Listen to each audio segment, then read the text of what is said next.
With 2021 being the lowest it's ever been, it's gonna be really hard for it to get lower. It's going to naturally rise. What is that? Murphy's Law? Goes up, must come down. Same thing, No. vice versa. No.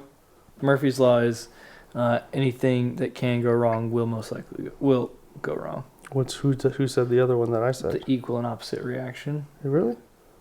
For every action, there's an equal and opposite reaction. I thought there was a cooler name for it than that. Isn't that one of the Newton's laws of physics? But Maybe. I think what you're referring to is just a proverb. It sounded better when I said it.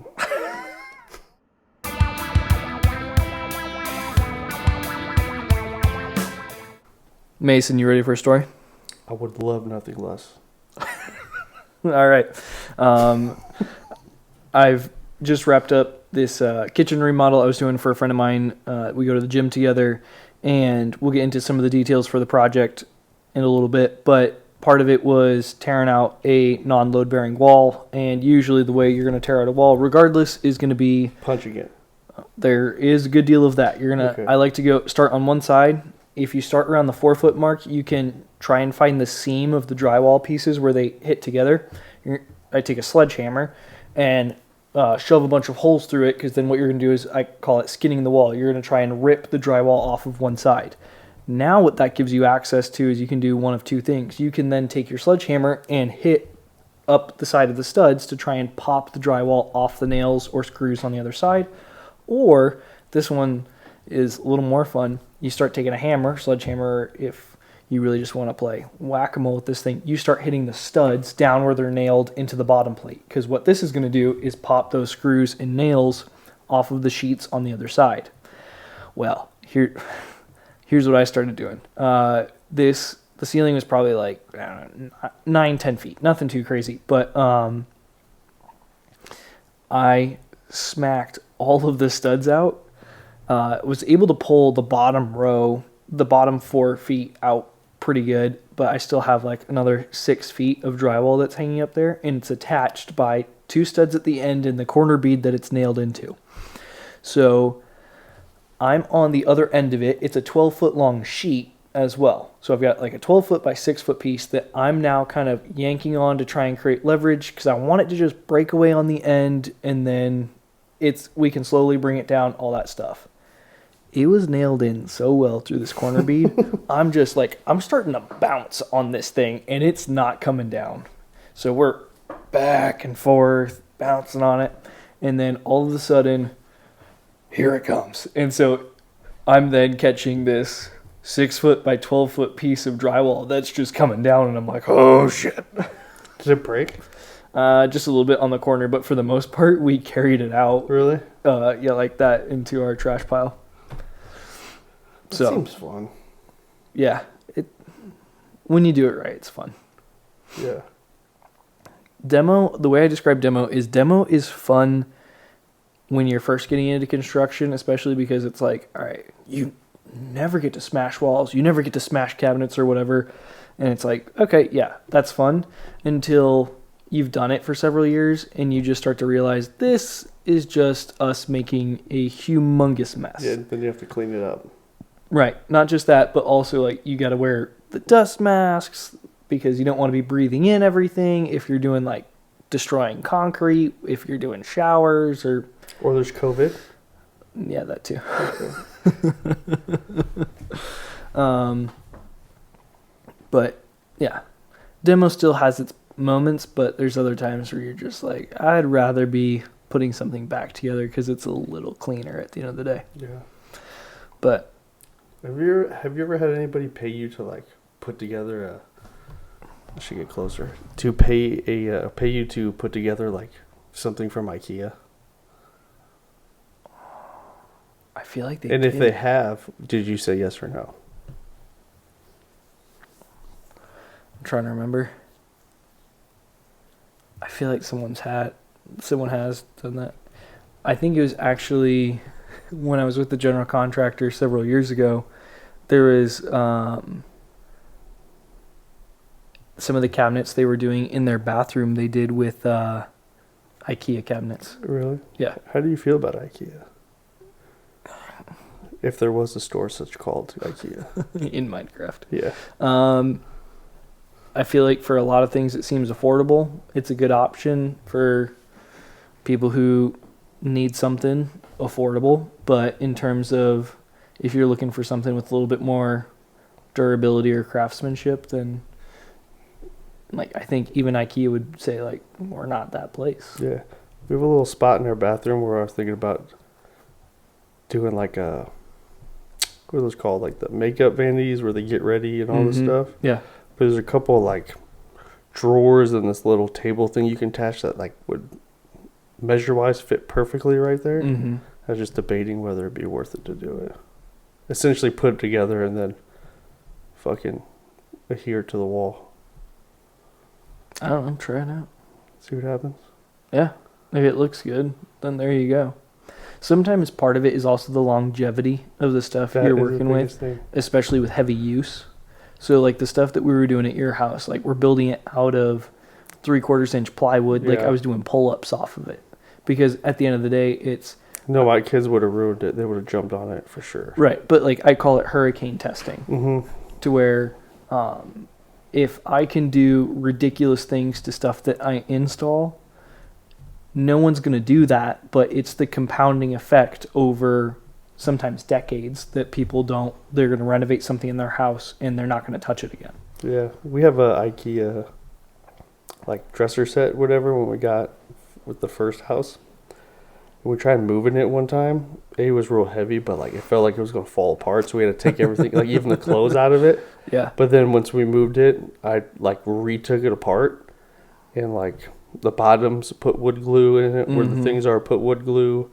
I put the not liquid nails, but the J-Weld stuff. JB Weld. JB Weld, where you screw things in on, like with the drawers, with everything. It's worth it. If you go IKEA, just get some wood glue. Stop by Home Depot on the way home. Exactly. I would say just make sure you dry fit everything. There's been so many times where I put on some backwards. I'm like, shit. And if you got that shit glued. No. But that makes a significant difference with the IKEA pieces. Yeah. But we refuse to buy anything from there that for the kids. I can imagine. Destroyed. Especially two boys. You're going to have WWE matches going on with that furniture. Oh, yeah. I'm worried about the upstairs collapsing.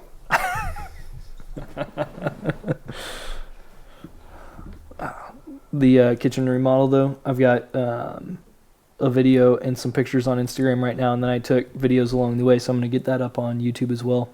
But we ended up taking out 2 walls. We cut down a pony wall, which is like a half wall that divided the kitchen and their dining area.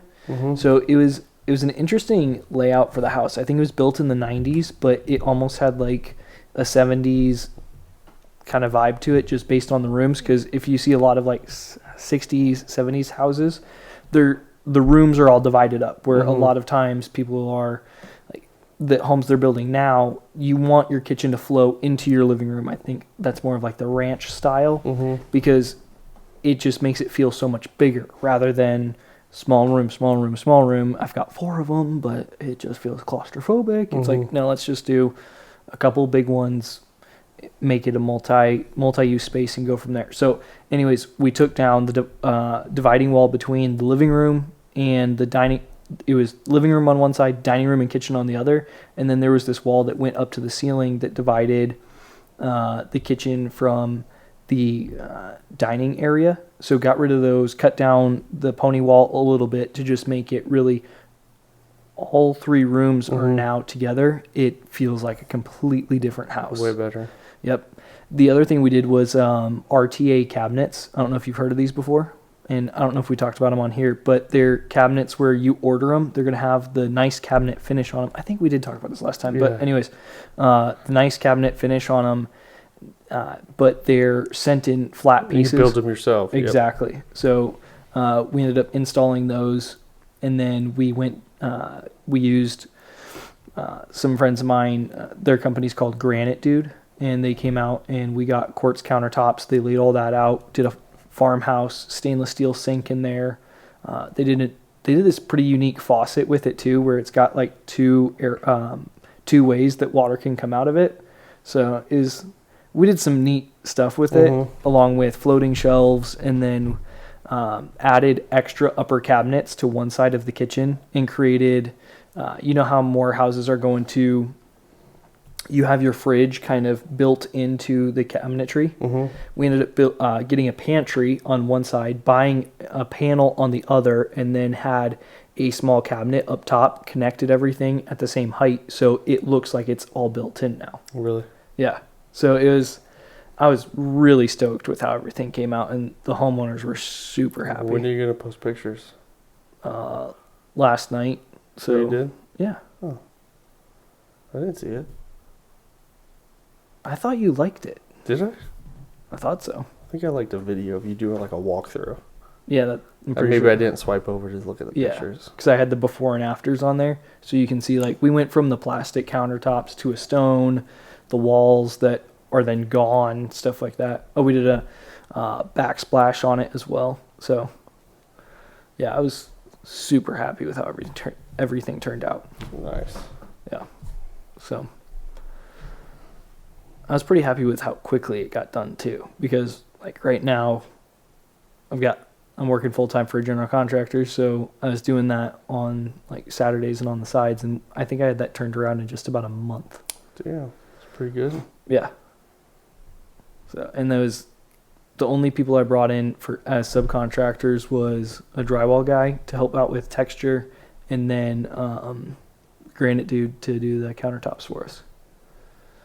So Granite Dude, I like the name. Yeah, it's a couple brothers who own it and run it, and they're both awesome guys. I love when they're on my job set because we end up having good conversations, and they're just good dudes. Yeah. So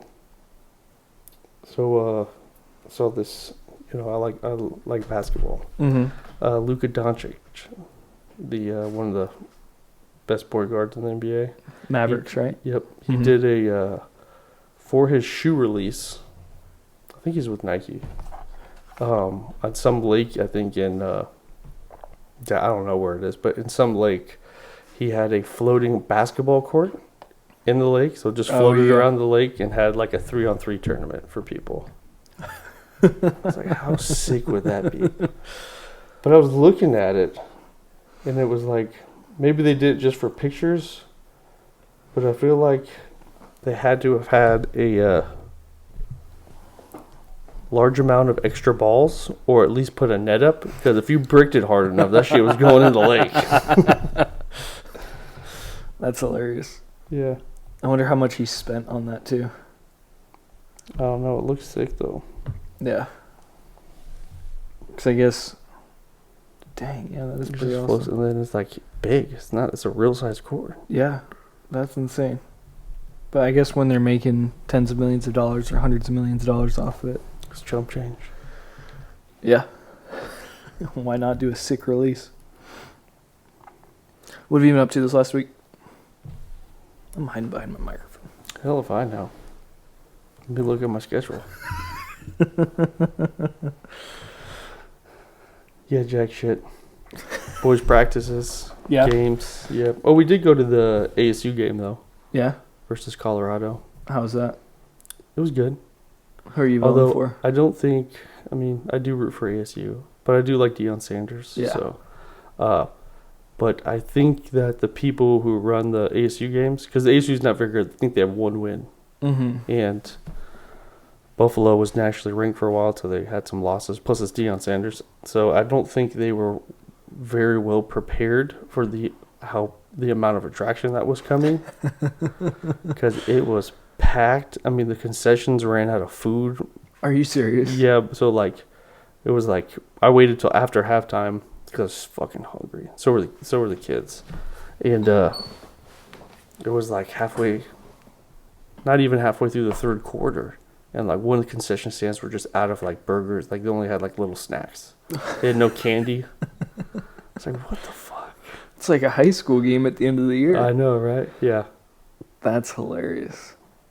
Well, and I hadn't been to an ASU game for 10 years. 8 years, no, because I went to a couple games when I went to ASU for a little bit. Dang. That year span I went to ASU. But it's definitely been upgraded. It's a little bit nicer. Yeah. It used to be just like high school stand with cement seats. Yeah. But yeah, that was all I did. Nice. Did you do anything fun? No, but the wife was out of town over the weekend, so I had a job that was scheduled up in Munns Park, which is about 2 hours from here. Yeah.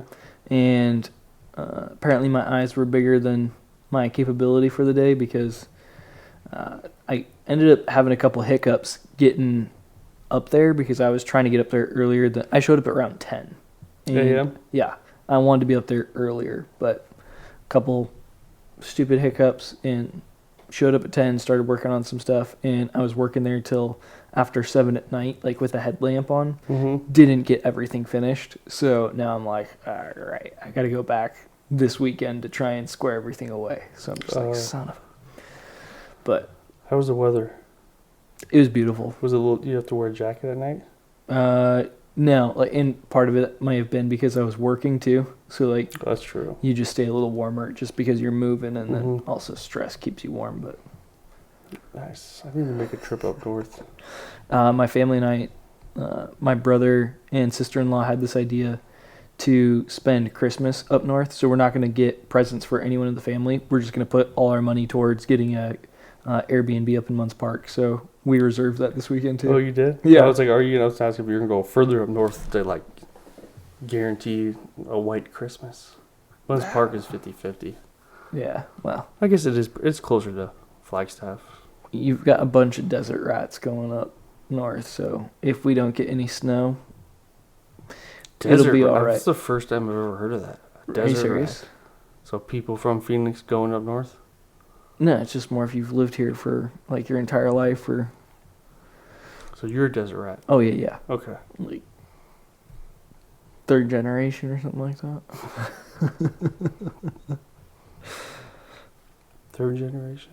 I think I don't think my grandmother either moved out here with her family when she was real young. Your grandma? Uh-huh. So that means you'd be second generation. Third, like if we count grandmother, my mom, and then Well, people me. who move out, is that they're considered the first generation?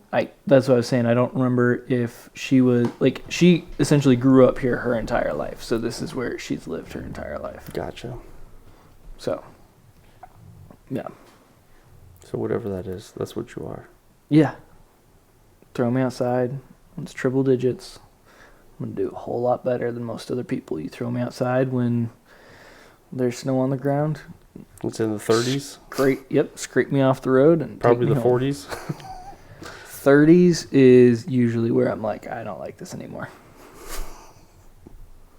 Yeah. I think I told the story about us going up and working the day after Christmas, and we weren't prepared for it, right? No. Well, at least I wasn't here when you did it. So we got, it was when my buddy Forrest and I were working together, and he lived a mile from me. So we would carpool together, and we'd just take turns who's driving. And we didn't check the schedule for what we were doing that day. We're on the road to work. We're halfway there, and we check, and crap, we're going up to Flagstaff. It snowed overnight. They've got like 12 inches of snow on the ground. Hell yeah. And we don't have work boots, heavy jackets for snow or anything like that, but we were in full just fuck it mode. So we went up there with tennis shoes that got soaked, did our stuff, got it done. After a couple hours, we're starting to drive back, and on the way back, we ended up just stripping our shoes off, socks off, because our feet were freezing. So, Do you wear boots when you work? I use these like Timberland. They're like a tennis shoe, but they've got the non-slip, and then they also have the composite toe, which is like a steel toe. So, Dude, wear your Red Wings, bro. nah. No? You ever tried them on? Red Wings? Yeah. No, aren't they stupid expensive? Yeah, they're like $300-$400 pair of boots. Yeah, no. Super comfortable. Yeah. These are, I like these because they're not like, the one thing I don't like about a boot is how it starts to get restrictive on the ankle. So I love these. And then boots also with like, I like the work short in summer because we're in Arizona. And like I said, if it's hot as hell, like the two guys I work with, they've worn jeans all summer. As soon as it hit like, I think the 80s here, I was like, I'm switching. Like I have a summer uniform, I have a winter uniform, and I used to wear Dickies when I worked outside. yeah, Dickies. Well, all no day. pants. Oh, I'm very yeah. fair skinned, so I didn't want to put sunscreen on. So, but my favorite shoes, I don't think they were older ones because I got them at the Nike outlet store. Mm-hmm. They were like outdoor, like Nike boots. They were like all black, but they weren't like boots. It was. They had like dry fit, like tech. They were like. Oh, really? Yeah, they almost just look like Air Force mids without the strap, but they were made out of a different material, like waterproof and stuff. They didn't have a steel toe. It had like a harder toe on it, which I had stubbed my toe quite a few times in the shoes. But they're super comfortable. I loved them. And they were Nike, so I felt way cooler. Yeah. That's kind of what I like about these shoes, where they're just all black, and they are Timberlands, so it's a work shoe, but it also doesn't look stupid. Got the Tims on. Yeah. I like it. Yeah. So, but yeah, spent the Saturday up in Nuns Park, and then Sunday, wife came home in the evening, so just hung out. I think that was it. Last week, what happened last week? I have to check my calendar. Gosh. Isn't it dumb how like your brain starts to just delete things after a certain amount of time? Yeah, I get worried that I'm borderline onset Alzheimer's. So it's scary sometimes if I think about it. Yeah. 3, 2, 1. Nah, man, let's get into the podcast. What are you supposed to say? Let's get fucked. Nope. No, wrong podcast. I don't know. I don't have the notes pulled up. I forget what I'm supposed to say. Let's get hammered. Ladies and gentlemen, welcome to the Sledgehammers in the Office podcast, where we celebrate the heavy hitters on the job site and in the office. Today, I'm joined, as always, by MasonOxendale. What are we drinking, sir? Drinking out of my son's Walmart water bottle with a little bit, because I had it in my office and I needed caffeine, a little Amino Energy. There we go. From what brand? Amino. Just Amino. It's called Amino Energy, I think so. All right. And as always, Shamrock Farms chocolate milk, the whole milk, because it sure is the tastiest. The whole milk and nothing but the whole milk? Well, you got to throw chocolate in there too, but close enough. All right, Is it safe to say that you love brown cows? Yeah. Okay. We're going to go over some of the numbers we have for real estate inventory, along with some building material numbers. We haven't been tracking these as much in the last month, which I guess that was something I was going to hit on earlier. But anyways, this is going to be a general guideline for what's going on in the Phoenix real estate market, as well as hopefully give you an idea just in the market in general. So active homes in the greater Phoenix area right now, we have 10,055. When we've been tracking this previously, we were hanging out in the 8,000 range. So active homes are going up. Closed 4,401. That stayed pretty steady as of late. Interest rate, we were at 7.60. Dear God. 2x4s, 3.68. Now, that one stayed relatively steady, up just a little bit. Plywood, $17.98. I believe I pulled that from the same one I've been checking, but if that is, then plywood's dropped pretty considerably. That's the one that we've seen change the most. And then our half-inch copper pipe, I think I forgot to pull that one, but that one's been staying pretty steady around $27 to $29. So something we wanted to jump into for tonight is talking about flips. So a lot of people are kind of saying, hey, flips haven't been a thing or as popular as of late because the market has shifted from what it was doing between 2020 and then probably May of 2022, where everything was selling as fast as humanly possible and a lot of times above asking price. So people could go buy a property renovate it, and then flip it at a higher price just based on the rapid market appreciation. We're not seeing that anymore. So why are we talking about this tonight? I had a friend who reached out to me. They had gone to a seminar that talked about flips. They said, you know what, I'm going to try it and get into it. Talking with them, started going over, hey, here's some things You know what's not down? Hmm. Are the investor and flip seminars. Those have not stopped going. Those are still running smooth. Because some of those people do a great job at selling seminars. But just through the conversation, there were a couple things that I felt like were missed at the seminar. And then in talking to Mason, we were like, no, it might be worth it just to talk about, because people always look at flips as a good investment opportunity. So we just want to talk about some of the things from our perspective. This is not it's not going to be a comprehensive look at flips, but just things that we've seen in our experience, things that we've seen even just from our side of the real estate and then construction industry, and then go from there. So we're going to start off on the real estate side. Mason's going to take us through a whole bunch of stuff with that, and then I'm going to bring it home with a lot of the stuff on the construction side. So, Mason, when we're looking at what's going on inside the current market, what is the opportunity to do a successful flip? What is that looking like? What year was it when flip started becoming a real thing? I'm going to assume around... Or people started taking advantage of it. Like 2009? Yeah, 2009, 2010, 11, 12, stuff like that. Why? Because of the huge crash, and everybody short-sold, foreclosed, or sold their house. So the inventory was a lot. So our current market, so the opportunities to have a lot of flips and stuff like that, you're going to want an inventory that there's a lot to choose from, because that means that there's multiple homes. There's not going to be, people aren't going to get maybe a max price for it. You'll be able to negotiate more. You can get it for less. The more, the better.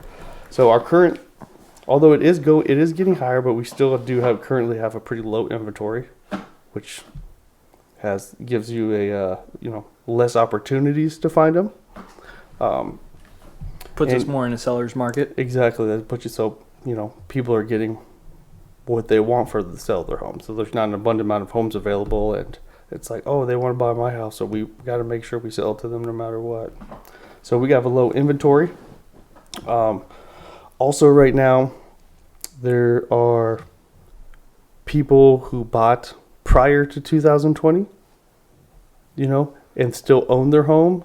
They have massive amounts of equity in their house, so they're not going to sell for cheap. They're not going to foreclose on it. They're just going to keep and ride it, or they're going to ride with it, or they're just going to sell it on the open market and make a lot of money on it. Those buying, I guess we should start with saying too, buying a flip home, you're not buying a house at the peak of what it's worth. You want something you get a good deal on, you can fix it up and make a good amount of money on it. The other thing too is that even people who bought in 2020, 2021 and stuff, even though they might have bought in a house at the peak price level, they have 3% or lower interest rates.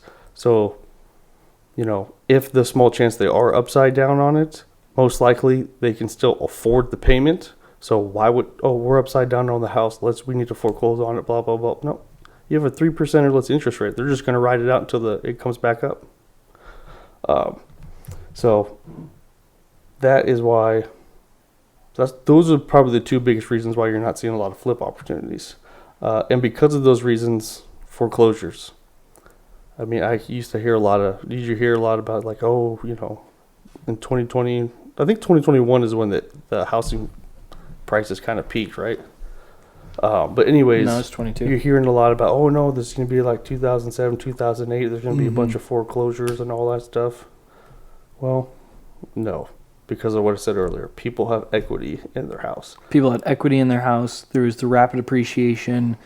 And then... so when you have equity in your house, why would you foreclose? If you can't afford it anymore, you put it on the market, sell it, and you recoup that money back. Not to mention with some of the response with COVID, people were,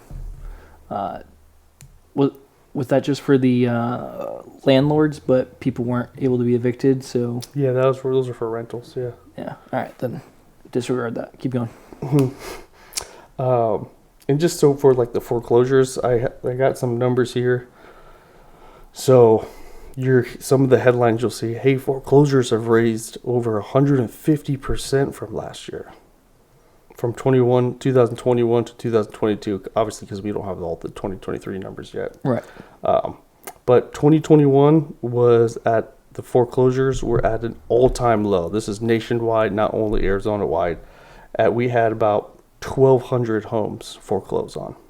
Let's put that in perspective real quick. 1,200 homes. So if I'm doing my math correctly, if we take 12 months, 100 people, and this is in Maricopa County, right? This is in all of Arizona.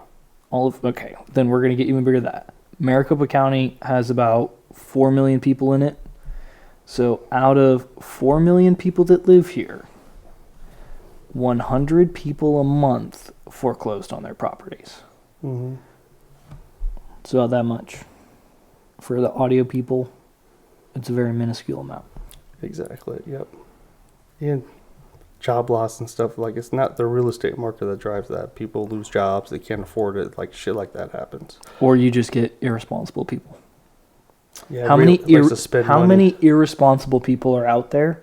And that if we were to just say take that percentage, divide that into 4 million, how's that number not higher? Yep. So 1,200 homes, right? And that is compared to 2018. So 5 years ago, we had 7,200 foreclosures, which really isn't a lot at all. Especially when you compare it to, 2010 was the peak of the nation's had the highest amount of foreclosures. So this number isn't compared exactly to Arizona, but it's the nation average. So Arizona had about 33,000 foreclosed homes to 1,200. So with 2021 being the lowest it's ever been, it's gonna be really hard for it to get lower. It's going to naturally rise. What is that, Murphy's Law? Goes up, must come down. Same thing, No. vice versa. No. Murphy's Law is anything that can go wrong will most likely go wrong. Who said the other one that I said? The equal and opposite reaction. Really? For every action, there's an equal and opposite reaction. I thought there was a cooler name for it than that. Isn't that one of the Newton's laws of physics? But Maybe. I think what you're referring to is just a proverb. It sounded better when I said it. Yeah. So basically, foreclosures, you can still get foreclosures. They're around, but they're not. The average person can't go and find all these foreclosures. These are savvy investors who've been doing it for a minute.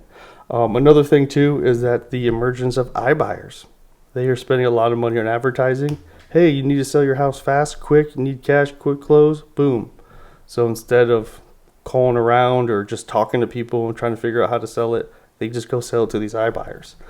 And real quick while we're on that, in terms of the foreclosures, for investors, there's less opportunity to buy a foreclosed house. In general, we should be very happy about that. When you have a foreclosure, that's a stain on your record for a very long time. So I'm sorry there's not foreclosures out there for you to buy dirt cheap, but in general, we're very happy that we're not in the 7,000 or especially the 33,000 range. Yeah, exactly. So if people aren't really doing this through foreclosures, what's common ways that people are finding these properties, and then how do they even purchase these? Because I know that inside of these deals, your financing is going to be different than the typical financing for a single family home. Yeah. So basically, I mean, the people that are in the investment, especially with flips, I mean, a lot of people are getting into the rental, that investment part of it, but they are people who have relationships with not one, but multiple real estate agents looking for what we call pocket listings. So somebody I know, death, divorce in the family, lose a job. They're like, hey, dude, I got to sell this house quick, fast. Like, it needs to close. Can't wait for it to be on the market. Exactly. Boom. I call my group of investors. Here's this. Check it out. Give me your offer. Boom. So you want to be on that list with some realtors that will call you, but hey, I got this house opportunity. You can go look at it this date, kind of thing. Which, to that point, also you have to be working, like in your case, going back to what we talked about with iBuyers, since I still have my real estate license, the both of us get a lot of text messages from people, we're looking for distressed properties. Oh, yeah. And it's like, in the end, if we have someone that we can help out of a situation, if it's that death, divorce, job loss, whatever it is, because we've got iBuyers or the other solutions, it's a lot of times you're not going to be working with too many realtors once they understand the game that is played. Yeah, exactly. Yeah, I'm going to contact all my investors and drive the price up as much as possible, including those iBuyers. Because at the end of the day, who's your client? They are. My client is. Not the person who's trying to purchase it. Mm-hmm. Other thing too, a lot of investors, they have relationships with banks. So long story short, foreclosure process has a court date. They owe a certain amount on the house, so they're only going to let it go for that much. Nobody bids on it, or they don't bid enough on it. Now the bank owns the property. Banks don't want to own properties, so they have relationships with other real estate agents, and they find ways to maybe try and relist it on the market, or they just sell it cheaply to them at a loss. Yep. So you have it with the banks. Then you also just have the people who go to the courthouse and bid with cash on those properties that are going to foreclose. So the ones that actually make it through the foreclosure process, they go to a foreclosure sale, Mm-hmm. they're purchased with cash. Exactly. Is there, like, can you get a loan on these? With I believe you got to have, I think it's 10,000 when you buy a house at the courthouse. I think it's like $10,000 cash you got to put down right away, and then you have 24 hours to come up with the money. So essentially, you need to have the money up front. So yeah, you need to have cash, or you can get a hard money loan, which essentially is you're dealing with a private lender who is letting you use their loan same as cash. Exactly. So agreed upon amount of cash. Then they literally give it to you, so it uses just like cash. You'll be able to go buy those homes, kind of thing. What's going to be the difference between a hard money loan compared to a conventional mortgage that someone would use to buy a house? Hard money loan is you're paying interest only, once a month. Okay. So, and those interests can be anywhere between like 10 to 20% interest a month. Mm-hmm. So, you borrow $400,000. 10% interest rate. What is that? That's what, $40,000 divided Mm-hmm. by 12. I don't know that number. $3,000 a month. $3,333 and that's how much money you have to pay a month for that loan. And that is on 10%, right? Yeah, that's 10%. Because I remember there's some guys that we know that I think they had some hard money lenders that were lending at 16%. Yeah. So that's why people who do hard money loans, they're doing flips because they're getting the money to purchase the house plus the remodel, and then they also have to factor in paying that monthly payment. Because a lot of times with hard money loans too, you have collateral up. So if you own a house or two or something, you put your house up for collateral. So if you don't pay them, boom, you lose your house essentially. Yep. When we're looking at things being on the MLS, people are now, if they're going to be looking to sell this, what are people looking at right now, days on market? Because we were talking about before that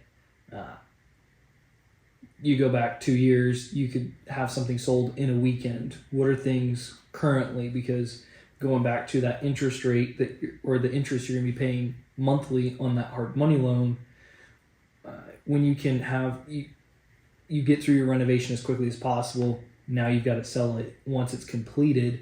How long does it take on average for the homes that are sitting on the market? I mean, it obviously depends on the price point, but anywhere between 30 to 60 days, sometimes 90 days or longer. It all depends on the price point of the home. Sometimes they're going significantly quicker. Higher price homes are taking longer. One of the important things for the days on market is that when you're looking for a property, like if you just are connected with the realtor, they're sending you homes, you have access to the MLS, or you're just going on Zillow and stuff. Days on market is a good indicator to find out, because the name of the game is you want to find a desperate seller. So the longer the house has been on the market, the most likely is the more desperate the seller is and willing to take a less price. So that's a good thing to track when you're looking for a home. But then also when you're running your numbers for your home, you want to know this price range in this area, like how long does it, like you said before, how long does it take to get sold? 30 days, 60 days, because 60 days you're coughing up $7,000 extra dollars. So that's something when you run your numbers you want to factor in. All right, I get it fixed up for this much. Okay, this area, it's 45 to 60 days, so I'm going to put that $7,000 into my budget to make sure I can cover it. Boom.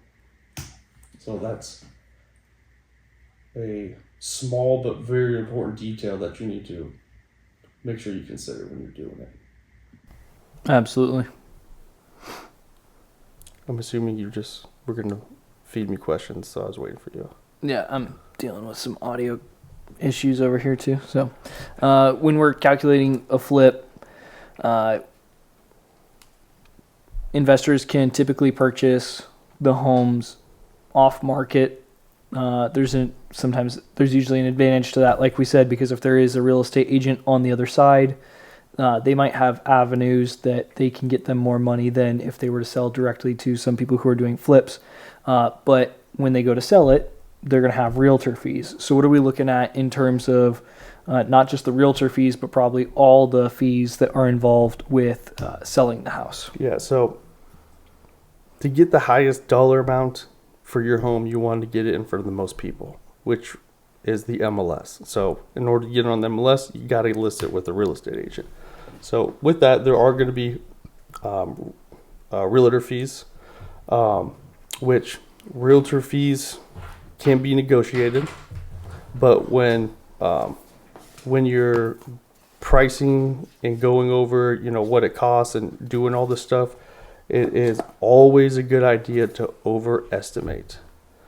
So I would say if you're doing it, realtor fees, you want to estimate for about 6%, 3% on the seller side, 3% on the buyer side, and then anywhere between 1 to 1.5% of the purchase price to cover taxes for your closing costs. So, taxes, recording fees, title fees, and all that kind of stuff. And then also the third thing is if you do use hard money, you want to factor in those monthly interest rates. So you got your fees, and then you want to determine your fees. And then we could talk in detail about determining your ARV, your after repair value. So which is basically is you buy a house for $200,000, but getting it all fixed up, it can sell for $400,000. So when you're looking to buy a property, you always want to know, what can I get it for, but also what can I sell it for when it gets fixed up. So you have your fees, your after repair value, and then your purchase price. Those are going to be the three biggest factors when finding out, is this am I going to make enough money on this deal to make it worth my while? Because you take your purchase price, what you bought it for, minus the repairs minus the fees. Although I didn't put it on here when I was doing it. You want your purchase price, you want your the construction / remodel, how much it's going to cost to do that, minus all your taxes, the realtor fees, taxes, closing costs. For taxes, you're also looking at, depending on how it's structured, you might be looking at capital gains in that case. Yeah, well, if you're worried about capital gains in that case, you did a really good job. Well, it's a flip, so with how quickly that's true, yeah. So you could probably you can move it. We're not tax people, so don't ask us. This is just our speculation. You might be able to move it through an LLC or a different kind of company to reduce some of that, but do your homework, talk to someone else who's actually works with taxes. And a lot of this stuff you can do on your own, or you can have, if you know a trusted realtor, they can do a lot of this stuff for you, help you out. I mean, obviously you're going to have to run your own numbers to find out what you want your offer price to be, but we can help out with, hey, what can we sell this for when it's fixed up? And then here are the estimated taxes, realtor fees, and then they're going to have to call somebody like you to figure out the remodel fee. How much is it going to cost to fix this puppy up? Right.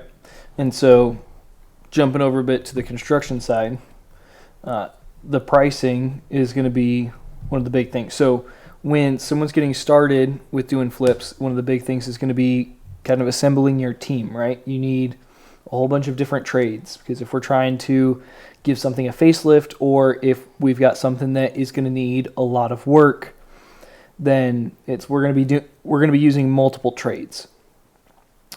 Inside of that, going back to the repair cost, typically you're not going to be shopping for an expensive tradesperson. You're trying to find someone who can do it the cheapest, fastest, because you're trying to offset also that interest payment that you're making every month. Yeah. But and I do want to say, like, if you watch any of those shows on, was it HGTV or whatever, I've never run across a flip home that has been even close to it as nice as the ones that they do on those TV shows. 90% of them don't even fuck with, sorry, I said the F word, dang. You do realize we've said that multiple times this podcast. I know, but YouTube doesn't like it, so. But they don't do a lot to the front yard, because it doesn't add quote unquote value, even though it does help you sell your house faster. And then they take, like you were alluding, is that the flip contractors take a lot of shortcuts and do the bare minimum. So you're not going to get the best quality. Yep. So it costs money. It costs a lot of money to get those houses to look like they do on the show. That, and also to, everyone knows, and we've talked about multiple times, iBuyers got caught with this, that you can make something look really good on camera. Even if you have something that's going to be going on TV, you can gloss over a lot of the details that matter. There are flips that I've been inside or that I've participated in, and I saw some of the other guys' works, and I was shaking my head going, what is happening in here? Because people are getting away with murder when it comes to some of these details. For some of the windows, they mask off the glass, but it's spray everything white. And they didn't do, for some of it, they don't do a good job.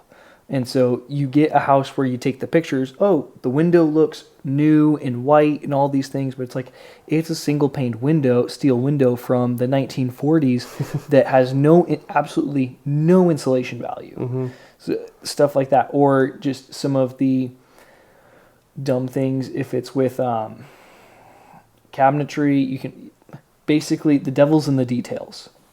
Yeah. The other, one of the things I think of is the devil's in the details, or the craftsmanship is in the details. Yeah. And so you're real big on the details, which is why, when you hire your painter guys for your jobs, you know that they're not just going to go in there, tape, and paint.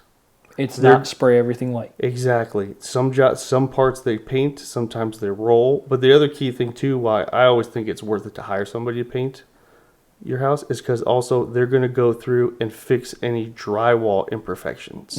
If you put a lot of knacks in there, they're going to fill the hole, sand it real quick, make it look nice. Where a lot of these flips, whereas they literally spray it. They tape windows, they tape the floor, and they spray. I've seen guys where they will spray bathtubs. They will spray shower surrounds. And when you think about paint, it might be water resistant, but it's not water resistant like that. The reason why we know that is because common practice is not to go take a paint sprayer and take it to a shower. The reason why you do that is because it looks nice and bright and white. You use it for a month, and then you start to wonder, why is this seeming like it's coming apart? There are official ways to go through and refinish a bathtub. I believe you can do that with some of the showers as well. But once again, the process is more expensive, and there's a little bit more time, even just particularly for that tub or shower. So this is where with flips, people will say, we can talk to some people who do flips, and in general, they'll say, oh yeah, like there's people who are getting away with murder. It's like, we try not to do that. It's like, yeah, but you're not doing craftsmanship. But at the same time, it's like, that's the name of the game as well. So anyone who's buying a flip needs to know going in, did that person renovate it? Yes. It's going to be newer than what it was. Are there going to be details that were missed? Absolutely. Why? Because there's not the craftsmanship that was put into it. We were talking before the podcast that I don't deal with people who do flips. The reason why is the way that I'm trying to sell Sledgehammers in the office is we do three things, and that's going to be excellent we're selling excellence, customer service, and then responsibility. If I can't do something with excellence, then I'm not interested in it. I don't want to put my name on it. The customer service side, it's like I could give someone customer service, but if I'm doing a poor job, it's like, eh. And then at the end of the day, if I'm still selling responsibility, I'm taking responsibility for what I've touched and any of the trades that I've worked with have touched. I don't want to walk away and know, we shaved corners because we were told the budget was wrong, we needed to go faster, things like that. I want to walk away and say, hey, that was done correctly. I'm very proud of what we did, and the product that we delivered is something I can stand behind and say, that's my work. Yep. And a lot of flippers too, especially because they're the ones that, I mean, like not all flippers are the same too. Like there are a lot of companies out there that do really good jobs, but the ones that give, when you think of a flipper, the ones that give them the bad name and stuff, their only job is to look out for their bottom line. So if they run their numbers and it says, hey dude, we're going to make 50 grand on this deal, and then things start adding up, they're going to cut every corner possible to make sure they get as close as possible to that 50,000. Because they're not going to be like, oh, this needs to be fixed properly. So that's going to be about $8,000. No, what can we do to get it working so we can sell the house? And at the end of the day, it's a business, so I respect that. I'm not saying that. What do you mean? Respect's a big word. I can respect the business that they're doing, but if we were to try and say, hey, ideal situation, someone's trying to maintain a level of quality that's beyond just the floor with their construction. It's like, here's the recommendation that I've got when you're going to approach a different contractor, not me, is make sure that you've got your pricing dialed in. Understand the finishes that you're going to be putting in the house. The first one is going to be the most difficult, right? Because you need to decide what kind of finishes are you putting in there, what looks good, and then be able to price it out. You can put this in a spreadsheet, click, copy, and paste on the next one. In the neighborhood, where the house is located is also going to be a big factor and dictate what type of finishes you do. Because you could put a lot of high quality stuff in there, but depending on where it is, it doesn't matter to those buyers in that area. What I mean more is like, are you doing a brushed nickel? Are you doing a black? Are you doing an oil rub bronze? Because usually there's affordable options for all of that if you go to a Home Depot, Lowe's, wherever. But baseboard selections, trim selections, if you can standardize a lot of that and make it where when you do talk to your trades guys to be able to say, hey, what is a good trim selection to use? Is there something in terms of the fixtures that are just a pain in the butt or make it harder, that more details can get messed up when we're going through the repair process? It's like, just avoid those. Make those on your band list. Choose the things that are easy. Square base and casing is going to be great because it makes it where the painters don't have to do as much work, and the guys who are doing the trim out don't have to do as much work with making sure everything lines up correctly where you need it to be. There's a little bit more fudge room. Other thing is going to be talking to your contractors about timeline. What's their availability? We were talking about this earlier. I'm starting to change the process in terms of what we do with our availability. Some of these guys need their contractors, hey, I need you to start tomorrow. Or if, hey, we know this one's closing at this date, we need to know that's when it's a go. So the other thing is going to be discovery. Whenever you get into a project, there's going to be some kind of discovery. Hey, there's something that we tried to do our due diligence, we opened up a wall, or we were trying to take something out. The contractor or homeowner, whoever it was before that was working on this specific thing, did something that was unforeseen that's taken us a little bit longer. So there has to be that room for discovery. When someone's walking into a house to look at a potential purchase, the big things that you're going to want to look for, because obviously you can't look through the walls for those things that you're going to discover along the way. It's going to be the roof, electrical. I'd lump the HVAC into there, and then the foundation. If the air conditioning unit's on the roof, sometimes you can't inspect it if it's on the ground. If you can understand the tags on knowing where to look for the date on the unit, being able, after a while, your eye will start to be able to say, oh, like I can guess the age of that one. I started getting to the point where I could guess the age of an AC unit within like 3 years. I was pretty proud of myself on that, where it's the inspector would always verify it. But the foundation, the big thing with that is just look on the outside when you're walking around the house. Do you see any cracks through the foundation there? But also, if you're walking through the house and you feel something underfoot that doesn't feel right, then it's like, just take note of it. Do a little bit more investigation, even just by feeling around with your feet to know like what's going on over here. Yeah, and that's where you want to be at when you start, like when you've done a couple of them and you're feeling good about it. But like you said earlier, is that you want to build your team.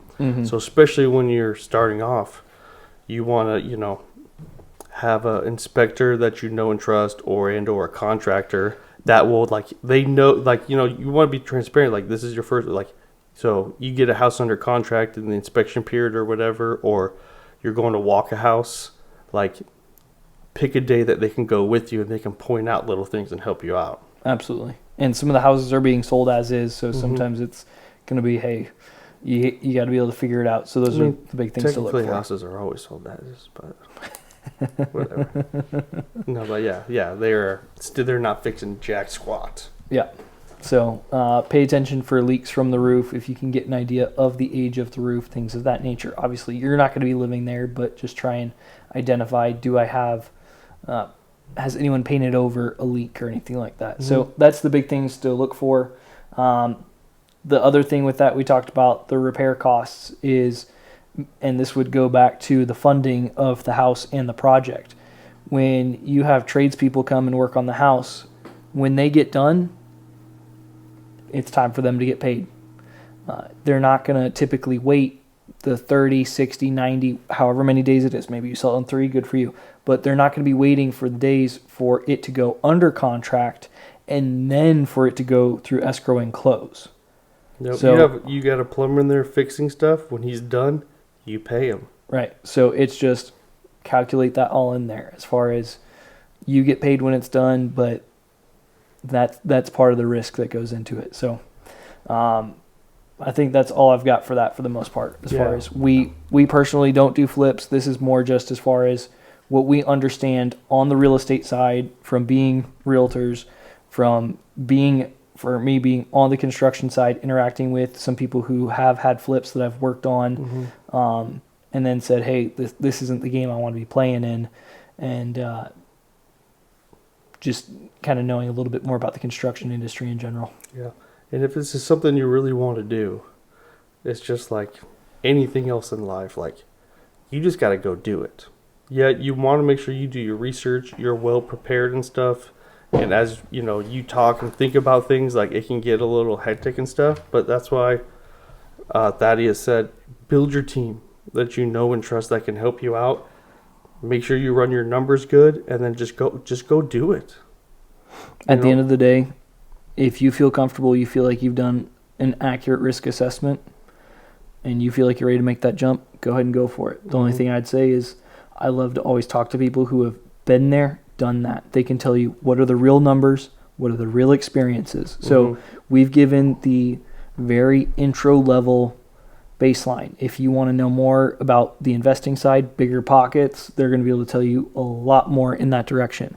But I'd say try and find someone who has been there, done that, whether that's good experiences or bad experiences. And if you can do both, perfect. But to understand, how does the lending work? How do the repairs work? What kind of people should you be looking for? What questions should you be asking?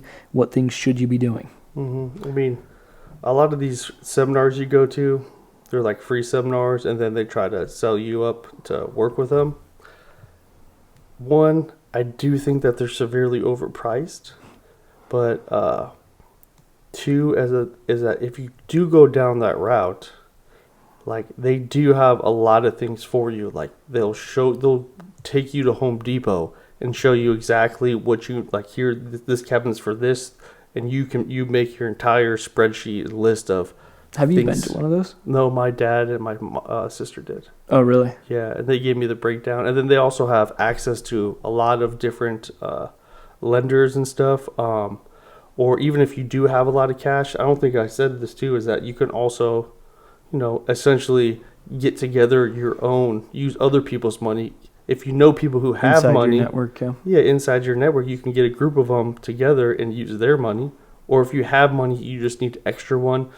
These people have investors that will, give you better deals on it, give you small loans or hard money loans and stuff like that. They have the network is huge. I mean, the more people you're around that do it all the time, it's going to make you feel more confident in doing it and give you a lot more resources. But definitely, you get a lot from Bigger Pockets just by watching their videos, reading their articles, and all that stuff. And I think they have a monthly subscription too, where they've got calculators and stuff that you can use for your risk assessment and all that kind of crazy stuff. Yep. So, anyways, let that be an intro. That's our experiences. So until next time, hope your hammer stays accurate. Yep. Your Wi-Fi fast. Yes, sir. And you work blessed. See everybody.